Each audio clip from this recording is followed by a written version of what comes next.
commencé à réfléchir sur la sélection cette année des films cultes, on s'était dit qu'il serait bien de justement faire quelque chose pour cet anniversaire, parce que c'est un film auquel Fausto on adore, et qui a marqué quand même un tournant dans le cinéma de genre français. On a fait l'année dernière une thématique hexagone, justement, on vous a montré des films des années 90 qui ont essayé de changer la donne, et attention, à son niveau, a aussi fait beaucoup pour le cinéma de genre français. Mais pour en parler, on a la chance d'accueillir avec nous sur scène aujourd'hui Alexandre Graja, applaudissez-le très fort.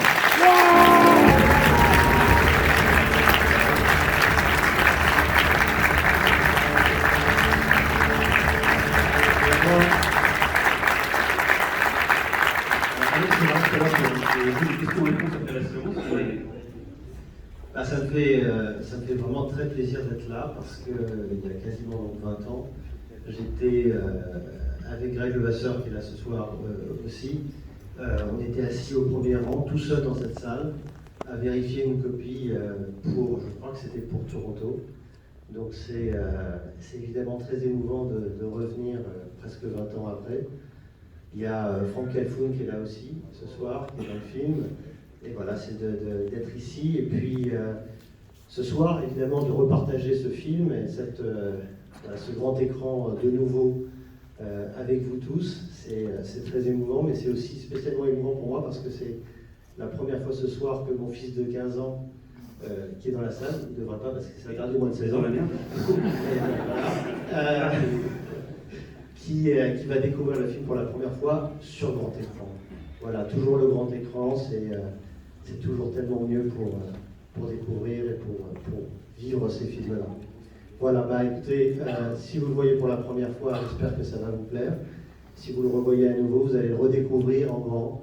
Donc ça fait quelques années maintenant, et puis on se revoit juste après. Et c'est une copie restaurée 4K, c'est la première mondiale C'est exactement, on a refait un master 4K il y a quelques mois, et donc c'est la première fois que ce master est projeté. Merci encore Alexandre.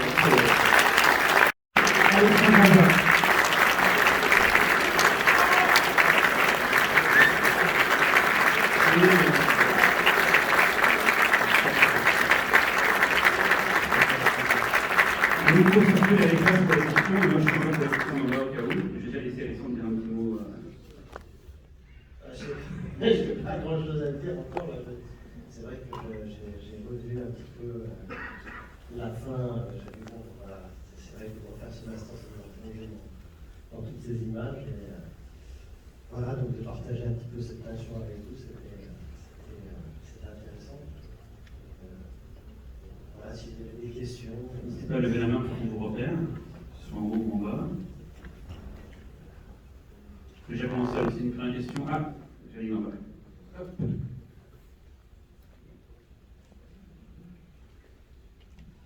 Bonjour. Alors, je ne sais pas si vous avez revu le film là.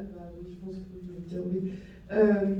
Est-ce qu'avec le recul, c'est quoi votre avis sur le film maintenant, plus de 20 ans après?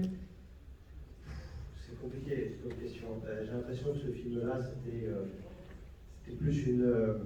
Comment dire, on a fait ça à un moment donné où on retrouvait très peu en salle ce sentiment de peur. On sortait un petit peu des années 90 qui étaient très scream, on va dire.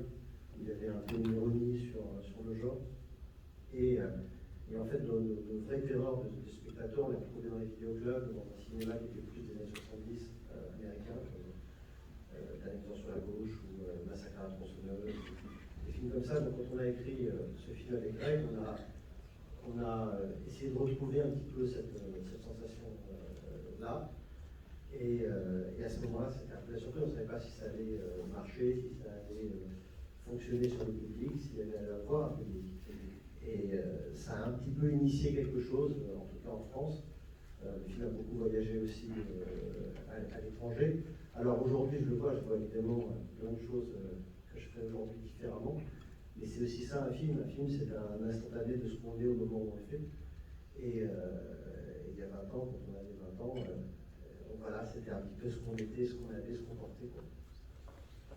Merci beaucoup. Merci. En tout cas, déjà, merci d'être ici avec nous, parce que c'est un plaisir d'avoir la chance de vous voir en direct là aujourd'hui. Moi j'ai une petite question un petit peu en lien avec ce qui vient d'être dit. Un de vos derniers films, c'est un film qui est sorti sur une plateforme, que par ailleurs j'ai beaucoup aimé. Et du coup, un petit peu en lien avec ce qui a été dit précédemment, est-ce que vous avez le sentiment qu'aujourd'hui, pour produire ce type de film en France ou même ailleurs, c'est un petit peu compliqué d'avoir un accès aux salles? Et est-ce que peut-être l'avenir des films de genre il est sur les plateformes plus qu'au cinéma? Comment vous sentez-vous? C'est partagé parce que en même temps aujourd'hui, en tout cas quand on regarde un petit peu le box-office à travers le monde, les seuls films qui réussissent un petit peu à marcher en face des énormes blockbusters, films de super-héros et autres franchises, c'est des films de genre.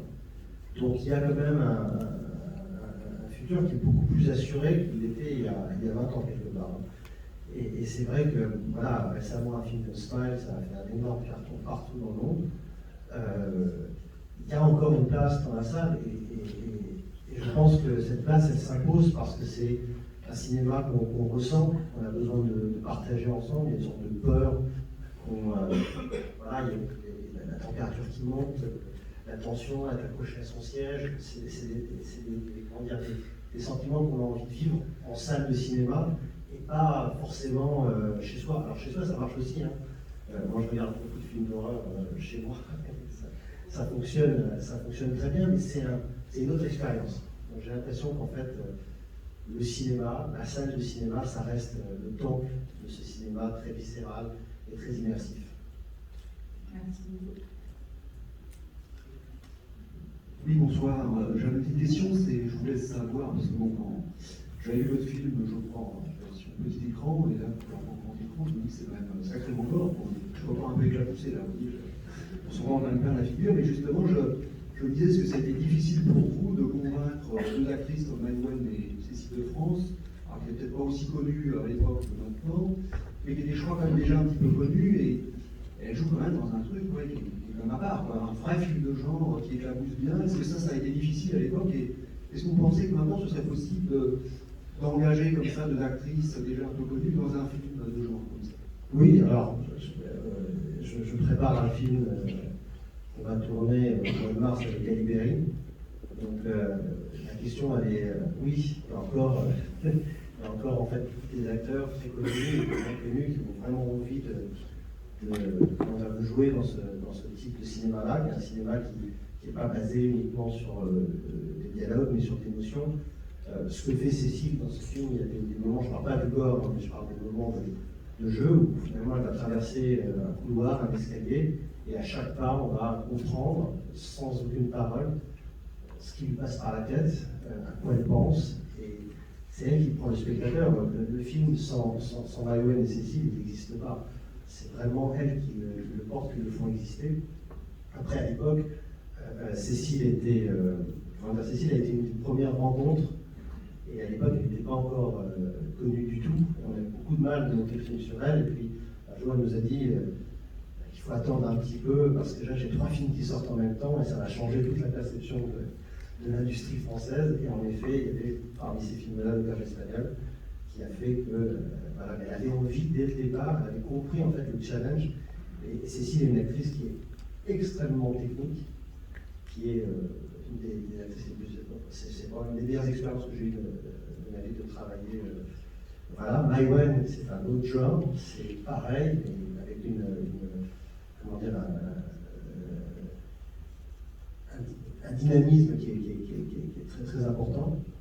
Et je ne sais pas si aujourd'hui les deux feraient un film gore comme ça, pas forcément, mais ça reste quand même, pour un acteur, le survival en général, c'est vraiment une opportunité de vivre l'instant d'une manière tellement intense et de communiquer au spectateur. C'est quelque chose qu'on trouve nulle part ailleurs, en fait, dans aucun autre genre de film.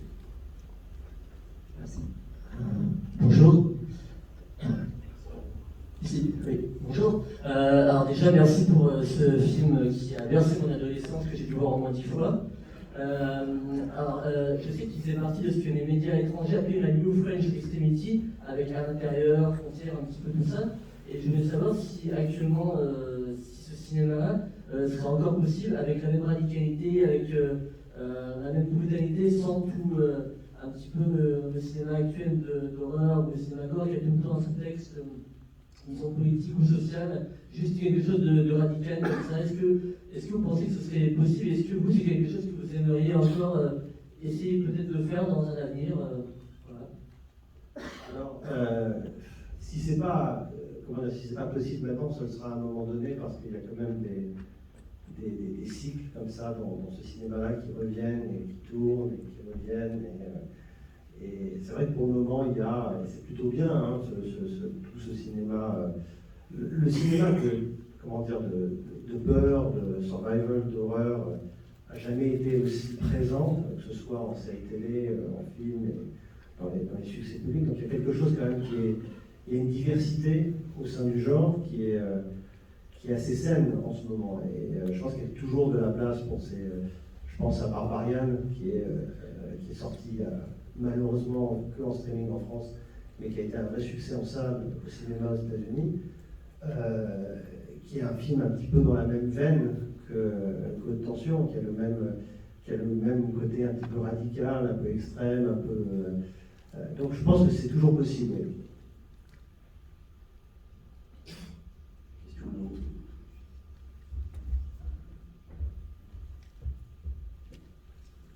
Bonsoir, merci. C'est la première fois que je revois le film depuis la sortie. Du coup, pendant toute la séance, j'ai essayé de choper des indices par rapport au reveal final.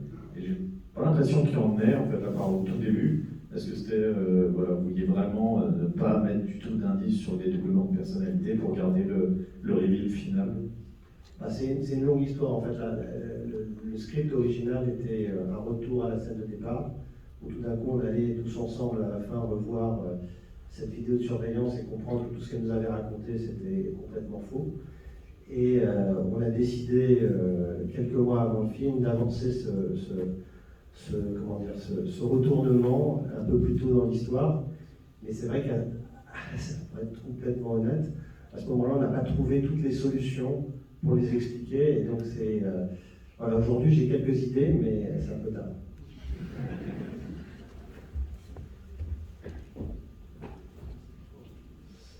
J'ai eu l'impression, en revoyant le film, que certains acteurs étaient doublés, notamment le personnage du père de Marie, où j'ai cru reconnaître une voix de doublage très connue. Est-ce que vous pouvez me le confirmer? Et si oui, pourquoi avoir redoublé en français dans un film français? Alors, c'est un film qu'on a tourné à Bucarest. Et donc, tous les acteurs, à part Cécile Maïwen, Philippe Naon et Franck Cafoun, il y a Jean-Claude de Boros aussi qui est là. Tous les autres acteurs, c'est-à-dire les parents, le petit garçon, sont en effet des acteurs roumains qu'on a dû doubler pour pas avoir d'accent. D'ailleurs, j'ai vu la version doublée en anglais du film, si c'est de France qui fait ça. Oui, alors, c'était une grande histoire de ce film-là, c'est-à-dire que Lionsgate, qui avait acheté ce film-là à Toronto, a décidé, après sa projection à Sundance, de le sortir en grand, c'est-à-dire sur plusieurs milliers d'écrans aux États-Unis. Et pour cela, il a eu cette idée de dire et si Cécile allait dans la maison de son ami et que c'était des Américains installés en France. Donc, on a fait toute une version assez mal doublée, il faut le dire, où en effet, tous les autres sont doublés par des Américains, mais Cécile garde son accent et sa voix française. J'ai une question du travail sur le son, ça m'a marqué quand j'ai revu le film. C'est à la fois donc la musique de François Chapeau et forcément tout le travail sur le design sonore, c'est assez dingue. Et une bruit de rasoir sur la fin, il y a plein de détails partout, des craquements, ça demande un travail monstre. Vraiment, c'est un travail plus fort que cette présenté. Je trouve qu'il y a vraiment un travail assez dingue fait sur le son. Ah oui, toujours, mais après, c'est vrai que là, j'étais un peu surpris en revoyant le film, justement. Je trouve qu'il y a plein de choses qu'on fera différemment aujourd'hui en termes de mix. C'est vrai qu'on a poussé les bruitages. Ça fait du coup ça fait un effet un peu ouvert de top assez bizarre pour un film qui est un petit surnaturel, même par le son en fait. Et les choix musicaux aussi, Tiamo bien sûr, Muse, mais il y a pas les viens quoi. Non, on voulait un moment un petit peu d'humour noir dans cette camionnette et c'était la chanson qui s'y prêtait le mieux. c'est ça, film d'horreur au monde, dans le générique de fin, il y a le nom qui va bien. Ah oui, il faut l'avoir une fois dans sa vie. Il y a des questions en haut, je ne vois pas forcément. Ah, ici, désolé. Du coup, merci pour le film. Et c'est pour savoir, Anne, ça fait en plus de 25 ans que vous êtes devenu producteur et tout. Est-ce que vous avez connu des réalisateurs qui se sont dit influencés par votre travail et si oui, lesquels Oui, alors je vais pas. Il y en a quelques-uns qui sont. Mais bon, il y a forcément, nous, quand on a commencé à faire ce cinéma-là, on était influencés par plein de réals qui nous ont précédés, et j'imagine que notre travail va inspirer d'autres réalisateurs, ou leur montrer ce qu'il ne faut pas faire, mais d'une manière ou d'une autre, en tout cas, avoir une certaine influence. Après, c'est vrai que des fois, on rencontre évidemment des. C'est ce moment-là, on a commencé assez jeune, on avait 20 ans quand on a fait ce film-là et le film précédent. Et aujourd'hui, on rencontre évidemment beaucoup de gens qui ont vu ce film-là dans leur adolescence. Donc c'est le moment où il faut accepter qu'on est de la génération précédente. Merci. Oui, juste une question aussi, là, vous parliez de l'importance de certains accessoires aussi, de montage, etc. Est-ce que la camionnette, là, la Citroën, que moi je trouve assez extraordinaire, qui est presque un personnage à part entière, est-ce que là aussi c'est voulu, est-ce qu'il y a un peu une référence clairement à Duel de Spielberg et ce vieux camion rouillé là, qui est sur les routes? Complètement. Alors c'était quoi l'équivalent du camion de Duel en France? C'était le Citroën H. Alors on l'a modifié un peu même, hein. Donc les jantes sont un petit peu plus larges, on a donné un peu plus de gueule. Surtout à l'époque, on n'en trouvait pas beaucoup, il n'y avait pas encore la mode des food trucks qui les utilisent. Donc ils avaient vraiment disparu un petit peu de la circulation. Et on a mis un moteur Dacia de course à l'intérieur pour qu'il y ait un peu plus de puissance. Donc voilà, donc c'était notre camion customisé. J'ai une question sur le travail avec Gianetto de Rossi, donc, qui était un acteur mythique du cinéma italien d'horreur dans les années 80. Comment ça s'est passé avec lui? Comment tu as eu l'idée d'aller chercher? Raconte-nous un peu. Alors, il nous a été présenté par Inigo Lezzi, qui était le directeur de prod, et aussi le père de Maxime Alexandre, qui était notre directeur de la photo. Et ça a été une rencontre incroyable, parce que Gianetto, il avait une créativité, il était beaucoup plus âgé que nous déjà à l'époque, mais il avait toujours une longueur d'avance sur ce qu'on pouvait faire, jusqu'où on pouvait aller, une manière de fabriquer les effets spéciaux qui est assez différente finalement de ce qu'on a découvert après quand on a travaillé avec KNP ou Glenn Cotero ou tous ces grands maquilleurs américains qui ont plus de moyens. Il y avait un système D chez Gianetto qui était exceptionnel, parce qu'une qualité évidemment qui allait avec. Il a bossé avec vous sur le découpage justement pour pouvoir pratiquer les effets et tout. Alors on a fait beaucoup de répétitions justement pour voir sous quel angle ça marchait et comment il fallait fonctionner, mais il était vraiment, il y avait une petite équipe, on n'était pas beaucoup, c'était une toute petite équipe à Bucarest, et avec Gianetto on était vraiment toujours à réfléchir à comment on allait faire les scènes, à comment on allait les découper pour que ça marche le mieux possible. Et la relation que EuropaCorp était dès le début producteur de film, sur la plus tard, ils ont demandé des choses, je ne sais pas comment ça s'est passé. Alors ils sont arrivés quasiment juste avant la préparation. On a eu en fait un financement qui s'est écroulé vraiment tout au début, et le film allait plus se faire. Il y avait eu un fait divers à Paris qui était justement lié à Scream à West Raven, et donc des partenaires de télévision ont décidé qu'ils ne voulaient pas aller sur un film comme ça. Et donc en dernière minute, Luc Besson et EuropaCorp sont venus remplacer tout le monde. Oui, bonjour. Je suis là-haut, c'est pas grave. Il y a Avatar 2 qui sort bientôt là, donc on va peut-être réassister à une nouvelle mode de la 3D, et c'est une technologie que vous avez déjà eu l'occasion d'employer. Quelle était votre expérience avec cette technologie, et est-ce que vous aimeriez refaire un film en 3D un jour si vous avez l'occasion, notamment dans le cinéma d'horreur? Alors j'ai eu l'occasion, mais pas en 3D SAD, mais en 3D VR, de refaire. L'expérience sur Piranha de la 3D, elle a été catastrophique. parce qu'en fait, elle aurait pu être fabuleuse. Hein. Le film a été fait pour la 3D, pensé pour la 3D. C'est juste qu'on a travaillé avec une compagnie qui nous a, voilà, qui a pas dépensé là où il fallait, et la 3D n'était pas au niveau de ce qu'on voulait, évidemment, au bout du compte. Mais c'est vrai que moi, c'est un outil que j'aime beaucoup. Je trouve qu'il y a quelque chose d'assez incroyable quand on regarde Gravity dans une grande salle et qu'en 3D, ça prend une dimension qui est évidemment, par définition, beaucoup plus forte. Il y a une question ou pas?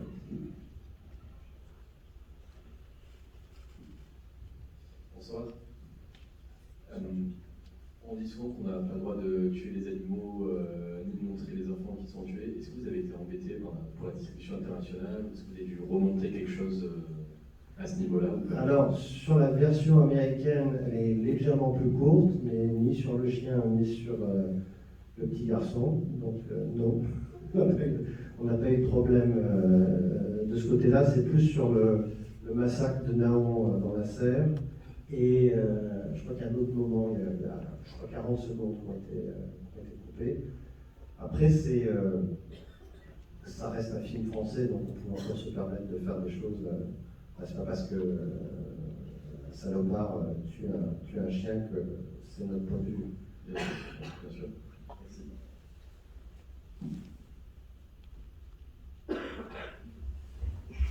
Une question au bout, là.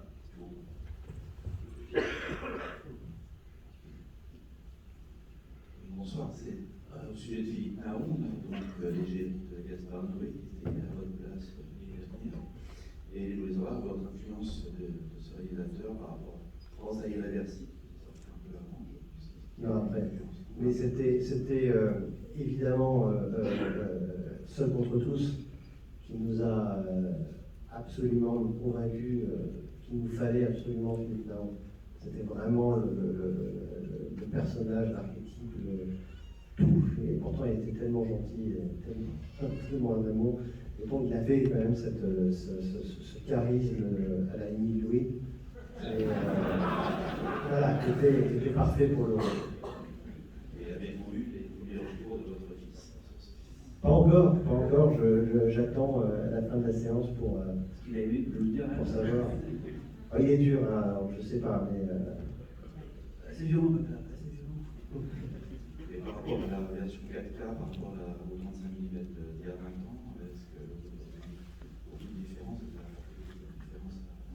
Alors c'est très difficile parce qu'on n'a pas pu comparer la copie 35 et le 4K. La dernière copie 35 qu'on avait était dans un état mais tellement atroce que c'était regardable. Donc là, au moins, je retrouve beaucoup d'informations, je retrouve le grain de la pellicule surtout, et surtout plein de choses qui avaient disparu parce que quand on avait fait des étalonnages pour le DVD et pour le Blu-ray, c'était encore pour des télés à tubes. Et donc il fallait contrer, être sûr que les noirs pouvaient être noirs, donc on était vraiment poussé dans le contraste. Donc finalement, ces masters avaient perdu en fait toute définition. Donc là, on retrouve un peu quand même la sensation et toute l'information qu'il y avait dans le 35. Question un peu au fond.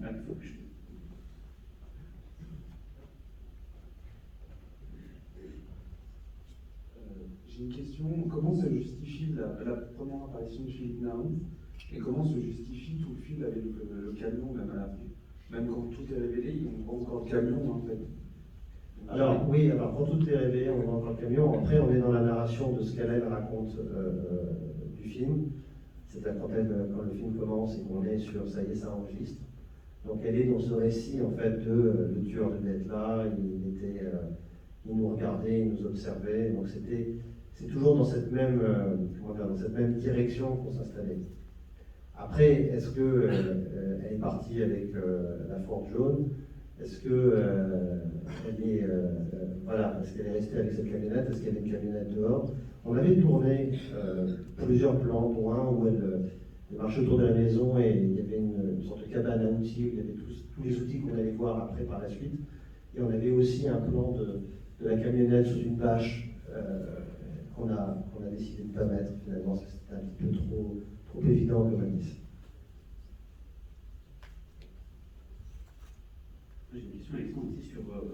l'arrangeur de la musique, François Chanfro, qui nous a quittés. J'en avais parlé avec Lucio Emory, avec qui il avait fait la BO de l'intérieur, et par exemple, c'était un gars assez dingue au niveau des triturages, des sons, l'expérimentation et tout. Et à la base, c'était pas forcément un musicien très connu, c'était un milieu expérimental. Comment tu as eu l'idée de le chercher pour parce que la bande son du film, elle est indissociable du film, c'est quelque chose d'assez dingue. Oui, mais pourtant, elle a été faite avant, en fait. Ça a été une rencontre. C'est-à-dire qu'on a reçu un jour deux albums de François Eudes qui avaient été faits pour d'autres projets, vraiment de musique expérimentale. Et il y avait des choses qui semblaient avoir été écrites pour le film. Et je me souviens, on allait sur le tournage, on écoutait ça dans la voiture. On savait, on avait la musique au moment du tournage. Finalement, il n'y a que quelques morceaux qu'il n'a rien adapté pour le film. Mais finalement, c'est nous qui nous sommes appropriés son œuvre qu'il avait fait pendant plusieurs années, parce que c'était vraiment deux albums très complets qui lui avaient pris beaucoup de temps. Et ça a été un des énormes apports sur ce film. Il y a d'autres questions? Pas de choses à dire sur le film?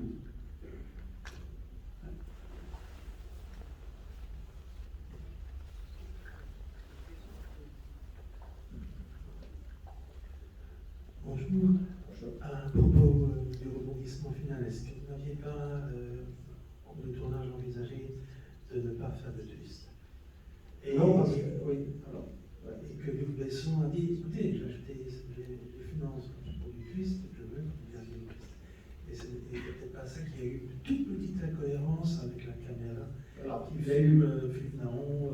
Complètement. C'est-à-dire qu'il y avait le script original avait ce twist-là, mais ce twist-là était sur la fin, sur ce retour dans cette chambre d'hôpital raconté. Et donc tout était assez clair et d'une manière assez simple.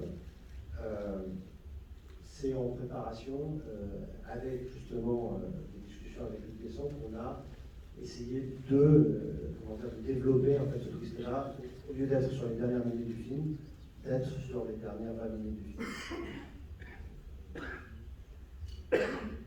J'ai une question à poser aussi sur la carrière américaine. Tu es un des rares réalisateurs français à avoir réussi ton passage aux États-Unis. C'est-à-dire que la plupart en sont sortis assez cassés quand même. On a fait des films vraiment merveilleux là-bas. Et toi, tu es le seul qui a réussi à passer ça.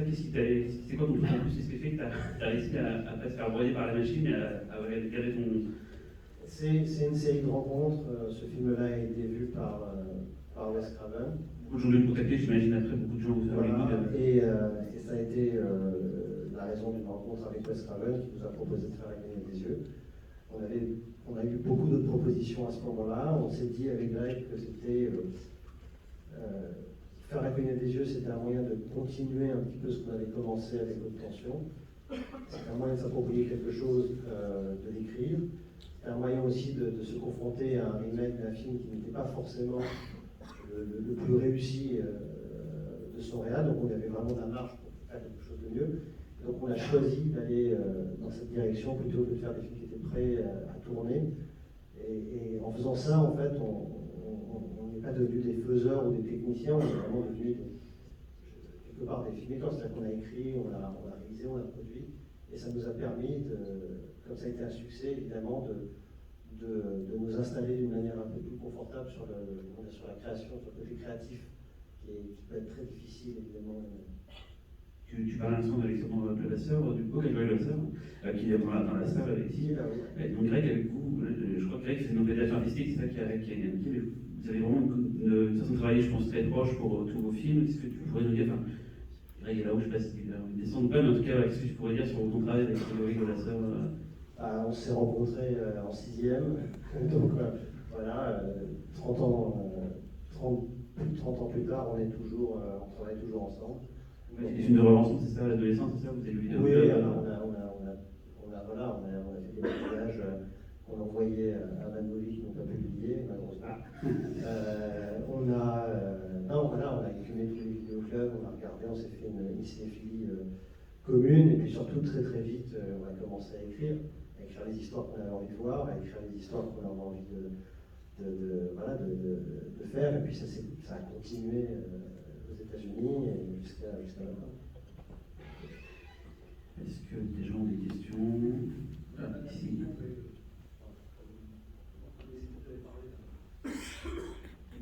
parlé d'un projet avec Albrecht, c'est ça. Est-ce que vous pensez aussi refaire un film en France, avec des acteurs uniquement français, dans un contexte En fait, pour la première fois, on a tourné un film, un long métrage en France, parce que le premier, Furia, il avait été tourné au Maroc, le deuxième, Tension, avait été tourné en Roumanie, et donc là, pendant le confinement, on a tourné Oxygène avec Maïnan, qu'on a tourné à Paris, donc c'était la première fois que ça. Donc c'était très agréable, et on a très envie de trouver une autre raison de recommencer. Ici.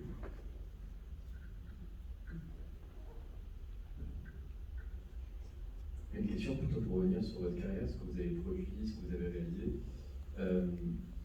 Vous avez produit des remakes et réalisé des remakes, et je voulais savoir quelle était vraiment la principale difficulté, je pense notamment à Maniac. Ça, il faut demander à Franck, mais c'est vrai que quand on a. Pendant très longtemps, en fait, le film Tension est un hommage à Maniac très poussé, même la séquence des toilettes, elle est quasiment plan par plan celle de Maniac. On est allé jusqu'à, je pense que là, il avait fait des graffitis sur la porte qui sont exactement les mêmes graffitis dans Maniac, donc on a vraiment signé l'hommage. Comment dire, un remake, c'est toujours.